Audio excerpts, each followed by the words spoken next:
सबसे बड़ा ओहदा दे दिया गया, अब आगे क्या होने वाला है? लोगों में चेमगोइयां शुरू, हकीकत क्या है?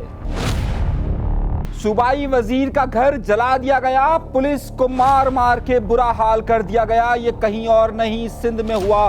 कहां हुआ?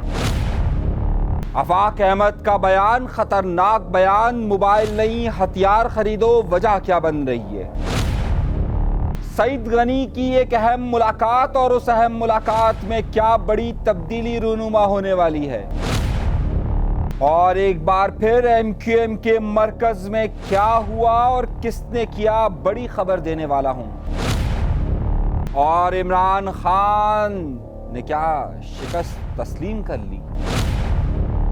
बहुत अहम और बहुत बड़ी अहम खबरों के साथ आपके साथ शरीके गुफ्तगू हूं। दिन मामूल के मुताबिक ही था, लेकिन यकदम बड़ी ही तेज गर्मी के अंदर सियासी माहौल भी गर्म हो गया। कुछ जगहों पर एकदम से फायरिंग का सिलसिला शुरू हुआ और वहां पर लोग जख्मी होना शुरू हुए। जैसे ही लोग जख्मी होना शुरू हुए, वैसे ही लोगों ने अपने एहतजाज का रुख एक बड़े बंगले की तरफ या बड़ी बैठक की तरफ कर दिया, और फिर देखते ही देखते उस बंगले पर मुकम्मल कब्जा कर लिया। और कब्जा करने के बाद वहां पर चीजों को आग लगा दी। वहां पर मौजूद गार्ड्स भाग गए और यह कब्जा बहुत देर तक बरकरार रहा। जब कराची में बैठे हुई एक आला शख्सियत को यह बात मालूम होती है, तो फिर वो पहले वहां पर उसकी प्राइवेट गार्ड्स जाते हैं, वो वहां पर फायरिंग करते हैं, लेकिन वक्त बहुत ज्यादा देर हो गई होती है। और उसके बाद वहां पर इत्तलात फुटेजेस आना शुरू होते हैं कि वहां पर पुलिस वालों को मारा जा रहा है। पुलिस को बीच बाजार के अंदर उनको पकड़ पकड़ कर मारा गया। और इस वक्त जब मैं आपसे गुफ्तगू कर रहा हूं, अब तक 2 अफराद इसमें हलाक हो चुके हैं। ये बड़ी ख़तरनाक कहानी मैं आपको सुना रहा हूँ, लेकिन उसके साथ साथ इस कहानी में पूरा क्या हुआ है, ये सारी अपडेट्स मैं आपको आगे चलकर दूंगा। लेकिन उससे पहले एक छोटी सी दरख्वास्त आपके साथ ज़रूर करूंगा कि अगर आपने चैनल सब्सक्राइब नहीं किया तो सब्सक्राइब का बटन ज़रूर दबाइए, ज़रूर दबाइए। आपको कोई लापता नहीं करेगा। और फिर उसके साथ साथ अपने प्रोग्राम का बाकायदा आगाज़ करते हैं अपने परवरदिगार के शुक्र से कि जिसने हमें ये तमाम नेमतें दी हैं। आप भी हर वक्त अपने रब का शुक्र ज़रूर अदा किया करें।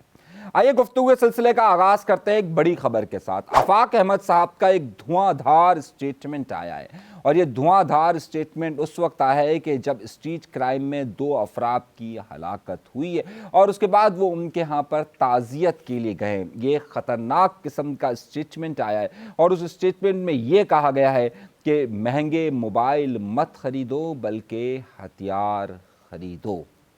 ये मुतालबात इसलिए बढ़ते जा रहे हैं कि कराची शहर में स्ट्रीट क्राइम रुकने का नाम नहीं ले रहा, और दूसरी तरफ डंपर एसोसिएशन या डंपर्स की कत्ल भी बदस्तूर जारी है। कोई दिन ऐसा नहीं गुजरता है कि जब डंपर, ट्रॉलर या फिर टैंकर से कोई वाकया ना हो और किसी की जान ना जाए। कोई दिन ऐसा नहीं जाता है कि जहां पर स्ट्रीट क्राइम में कोई शख्स जख्मी ना हो या उसकी जान ना जाए। यहाँ पर रोज़ का मामूल बनता जा रहा है, और इंसानी जान की कीमत शायद कुछ भी नहीं है। इस सूरत हाल में आफाक अहमद का स्टेटमेंट एक नई चीज़ को खोल रहा है। आपको याद होगा ये स्टेटमेंट उन्होंने पहले भी कई बार दिया है, क्योंकि अब यहाँ पर शायद किसी की जान और माल का तहफ़्फ़ुज़ मुमकिन ना रहे। 12 अप्रैल को उन्हें एक रैली निकालनी थी, और रैली नहीं निकल सकी थी। उसके बाद उससे पहले उनके खिलाफ एक ऑपरेशन शुरू हुआ था, और उसके बाद आफाक अहमद मुसलसल डंपर वालों के साथ और स्ट्रीट क्राइम वालों के घरों पर जाकर ताज़ियत कर रहे हैं। लेकिन लगता यह है कि यह मामला ताहाल हल होता हुआ नज़र नहीं आ रहा है। एक बड़ी खबर है, और उसके बाद की कुछ और बड़ी खबरों की तरफ चलते हैं। और उसके साथ बड़ी खबर यह है कि पाकिस्तान में एक बहुत बड़ा ओहदा जो आज तक सिर्फ एक ही शख्स को मिला था, और वो शख्स थे उस वक्त के आर्मी चीफ अयूब खान साहब, जिन्हें फील्ड मार्शल का रुतबा दिया गया था। और अब पाकिस्तान की इन 78 साल तारीख में दूसरी बार ये एक अहम ओहदा, फील्ड मार्शल का ओहदा, पाकिस्तान के chief of army staff general Asim Munir साहब को दिया गया। हुकूमत का कहना यह कि यह ख़ास तौर पर बनियान अल मरसूस जो हुआ था, जो इंडिया के ख़िलाफ़ जीत हुई है, उसमें उसकी वजह से ये ख़ास ओहदा दिया गया है। आप लोगों के बहुत सारे सवालात और बहुत सारी चीज़ें होंगी कि आखिर फील्ड मार्शल के ओहदे में क्या एडवांटेज है। देखिए, जितने भी जनरल्स होते हैं आमतौर पे जो लीड करते हैं या लेफ्टिनेंट जनरल के ओहदे पर होते हैं, ये 4 स्टार जनरल होते हैं। इनके ऊपर एक और चीज़ होती है जिसे कहा जाता है 5 स्टार जनरल, और ये 5 स्टार जनरल ता उम्र तक रहता है, ता हयात तक होता है। और अभी तक क्योंकि 2 ही पाकिस्तान के अंदर बने, यानी कि अयूब खान और दूसरा पाकिस्तान के मौजूदा chief of army staff general Asim Munir साहब, इस वक्त उन्हें हर जगह से मुबारकबाद दी जा रही है। तमाम बड़ी आला सियासी शख्सियात ने उन्हें मुबारकबाद दी है। पाकिस्तान में इस वक्त पाकिस्तान के मौजूदा चीफ ऑफ आर्मी स्टाफ की पोजीशन ज़ाहिर है ज़्यादा से ज़्यादा मजबूत होती जा रही है। इमरान खान के साथ जो मामला थे और जिस तरीके से मैंने आपसे बहुत ही पहले रिक्वेस्ट आपको आगाह किया था, मीडिया चाहे कुछ भी कह रहा हो, हम आपको दुरुस्त खबर देते हैं। बहुत सारे लोग हमारी बात से नाराज़ भी हो जाते हैं, लेकिन नाराज़गी उनका हक पहुँचता है। लेकिन जो सच होगा, जो सच खबर होगी, मेरा ताल्लुक सिर्फ खबर से, और मैं खबर आपको बहुत वाज़े तौर पर दूंगा। और ये हुआ था कि मैंने आपसे अभी जो वाक़यात हुए 6 और 7 तारीख के वाक़यात हुए, तो उसमें कुछ लोगों ने खबर चलाना शुरू की कि एक कुछ लोग गए हैं इमरान खान साहब के पास और खान साहब से बात हुई है, और उसके बाद ट्विटर खोला है। और मैंने इसकी तरदीद की थी कि ऐसा कुछ भी नहीं हुआ। कुछ लोगों ने ढंढोरा पीटा कि खान साहब की रिहाई हो रही है। मैंने कहा फ़िलहाल नहीं हो रही है, होगी, मैं सबसे पहले आपको आगाह करूँगा, लेकिन फ़िलहाल मेरी मालूमात के मुताबिक ऐसा नहीं हो रहा है। पाकिस्तान के मैं इस वक्त ज़ाहिर है जो पाकिस्तान की फ़ौज और पाकिस्तान की इस्टेब्लिशमेंट का इस वक्त मोराल है वो बहुत ज़्यादा ऊपर है। अच्छा, अब मेन बात क्या है? मेन बात यह है कि मैंने हमेशा कहा है कि अगर आपको सियासी जमातें हों तो सियासी जमातों के साथ ही मुज़ाकरात होते हैं। लेकिन खान साहब ये बात जानते हैं बहुत अच्छी तरीके से, और खान साहब क्योंकि ख़ुद वहीं से आए हुए हैं तो जानते हैं कि उनके मुज़ाकरात इस्टेब्लिशमेंट से ही होने चाहिए। आज दिन है मंगल का। 2 दिन वो होते हैं कि जब ख़ास तौर पर मुलाकात का वक्त होता है, खान साहब से उनकी सियासी क़यादत जाकर मिलती है।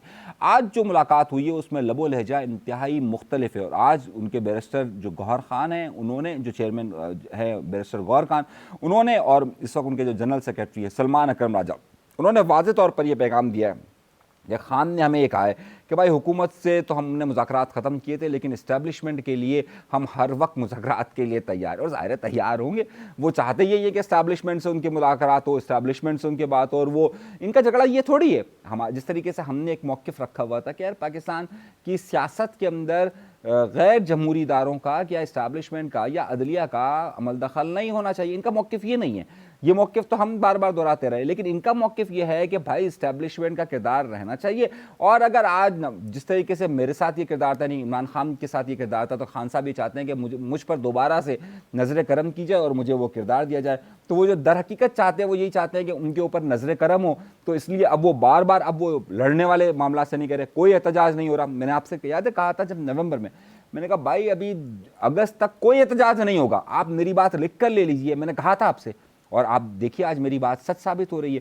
इन्होंने कहा हमारा कोई एहतजाज का फिलहाल प्रोग्राम नहीं है, इन हाउस हम कोई तब्दीली नहीं चाहते हैं, कुछ भी नहीं होगा, नहीं होगा इस वक्त, क्योंकि इस वक्त ये हालात और वाक़यात नहीं है। जब होंगे तो मैं आपको, उस वक्त परिंदे उड़ना शुरू कर देते हैं, खबर देना शुरू कर देते हैं कि जनाब अब ये मामलात होने वाले हैं, ऐसा हो रहा है। फिलहाल नहीं हो रहा है, जब होगा तो हम इसको बिल्कुल आगाह करेंगे आपको कि इस तरीके का मामला हो रहा है और इस तरीके से मामलात नहीं हो रहे। तो ये फिलहाल नहीं हो रहा है। तो अब ये इन्होंने खुलकर इज़हार कर दिया है कि सानू भी थोड़ा लिफ्ट करवा दो। वो क्या है गाना, शनी कहाँ है, शनी वो क्या गाना है, थोड़ा सा लिफ्ट करवा दो। तो वो लिफ्ट करवा देने वाली कहानी है सारी, और सिर्फ थोड़ा सा लिफ्ट जहाँ मिलेगा वहाँ इनसे अच्छा बच्चा कोई नहीं होगा। और हमेशा इन्होंने साबित किया कि इनसे अच्छा बच्चा कोई भी नहीं है। तो ये ज़ाहिर है इस बात में लगे हुए कि जनाब हमने तो आपकी पहले इतनी खिदमत की, हमें थोड़ा सा लिफ्ट करवा दो। तो वो लिफ्ट करवाने के चक्कर में लगे हुए। खैर अगली खबर की तरफ आते हैं। इस वक्त जो एक मामला था सिंध के अंदर, आज बड़ा ही गर्म माहौल रहा, और मैं एक MQM के मुजाहरे की तरफ आता हूँ, लेकिन बड़ी खबर है वो मेरे पास, लेकिन उससे पहले मैं एक और ख़बर की तरफ आता हूँ। मैंने आपसे प्रोग्राम की इब्तिदा में कहा कि एक अफसोसनाक सानिया पेश हुआ है। आज ख़ास तौर पे नौशेरो फ़िरोज़ में मोरो जो एक जगह है वहाँ पर एक मुजाहिरा हो रहा था। एक कौम तरस जमात जिसे कल अदम करार दिया गया है, उनकी तरफ से एक मुजाहिरा हो रहा था। इत्तलात के मुताबिक उन मुजाहिरीन को हटाने के लिए वहाँ पर पुलिस आई, और पुलिस को बाद में बहुत बुरी तरीके से मारा गया, और बहुत बुरी तरीके से पुलिस को निशाना बनाया गया, जिसकी फुटेजेस मेरे पास मौजूद हैं। मैं ज़्यादा चला नहीं सकता क्योंकि ज़ाहिर है उस पर फिर कॉपीराइट के इश्यूज़ आते हैं, लेकिन थोड़ी सी आप ज़रूर देखते रहिए। ये फुटेजेस मैं आपको दिखा रहा हूँ जिसमें पुलिस को मारा गया। आपको याद है कि जिस ज़माने में ये वाक़या चल रहा था ख़ास तौर पे नहरों का, तो मैंने उस वक्त आपसे कहा था कि जिस तरीके से पुलिस को मारा जा रहा है, पुलिस को तशद्दुद किया जा रहा है, अगर सिंध हुकूमत ने इसे नहीं रोका तो आप यकीन मानिए उसके बाद ये चीज़ें आपके हाथ में नहीं रहेगी, और वो वक्त आ गया। आज सिंध और फिर ये मुजाहिरीन आगे की तरफ बढ़ते हैं, और इस वक्त के सिंध के ताकतवरी तरीन शख्स यानी वजीर दाखिला, जिसके अंडर में पुलिस, जिसके अंडर में अमन व अमान, सही है, उसके घर को जाकर आग लगा, उसके घर में घुसते हैं, घर पर कब्जा करते हैं, कब्जा करने के बाद उसके गार्ड्स वार्ड सब भाग जाते हैं, उनके घर को आग लगाई जाती है। मेरे घर को नहीं, वजीर दाखिला जिया लंजार के घर को आग लगाई जाती है। कोई पुलिस नहीं, क्योंकि पुलिस को तो मोराल आपने बिल्कुल ही गिरा दिया। आपने पहले जब पुलिस को मारा जा रहा था, पुलिस को जगह जगह तशद्दुद का निशाना बनाया जा रहा था, आपने पुलिस का मोराल गिरा दिया। और आज इस वाक्य से पहले भी जब पुलिस को मारा जा रहा था, आपने गिरा दिया। कहने को आप कहते हैं कलदम जमा। उसके बाद हुआ क्या? उसके बाद प्राइवेट गार्ड्स आते हैं, वो फायरिंग शुरू करते हैं, फायरिंग शुरू करते हैं। जो मुजाहिरीन होते हैं उनको पीछे की तरफ ले जाते हैं, फिर पुलिस आती है, फिर दीगर मामलात होते हैं।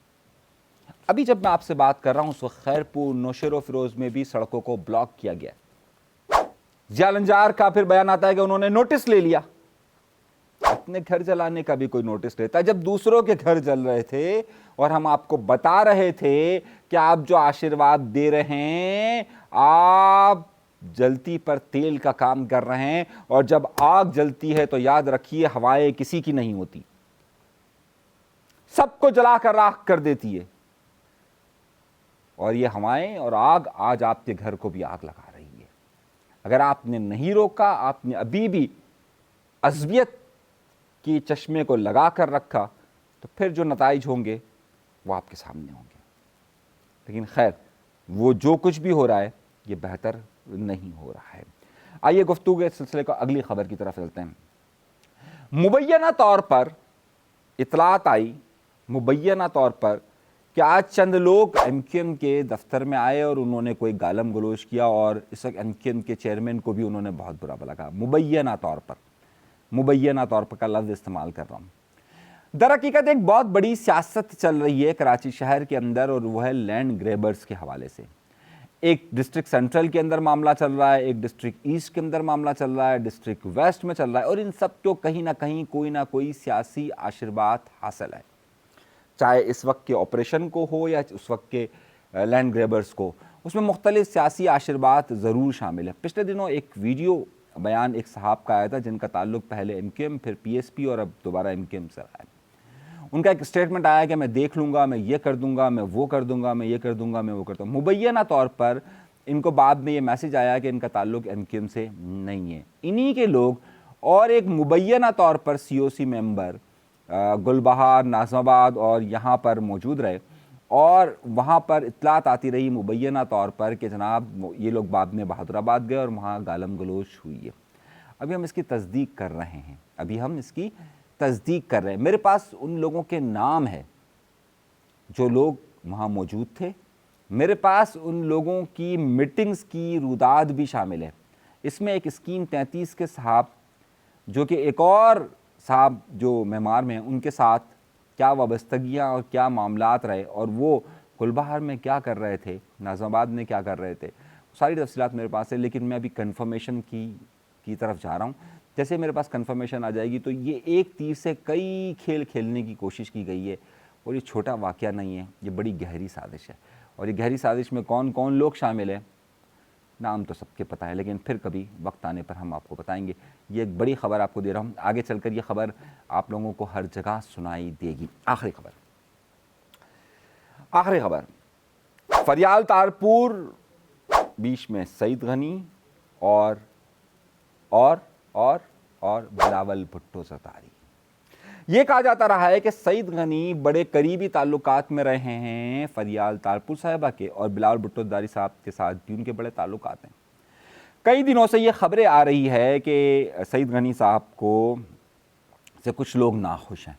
अब जो कुछ लोग नाखुश हैं और वो वज़ीर बल्दियात हैं, और ये जो मैंने आपको SBCA और ये सारी कहानियाँ भी जो आपको बताया मैंने इससे पहले एमक्यूएम वाला भी, वो भी इसी कड़ी से कहीं ना कहीं जुड़ा हुआ है।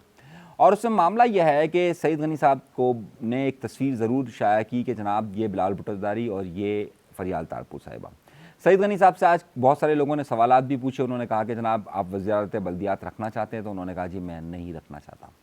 अब वज़ारत बल्दियात एक ऐसा बल्दियात थी कि जहाँ लोग एक एक दिन में अरबपति बने। अरबपति, करोड़पति छोटा लफ्ज़ है, करोड़पति छोटा लफ्ज़ है, अरबपति बने। लेकिन अब इसके अंदर ऐसे ऐसे मामलात हो गए हैं कि लोग इससे जान छुड़ाने की कोशिश करते हैं।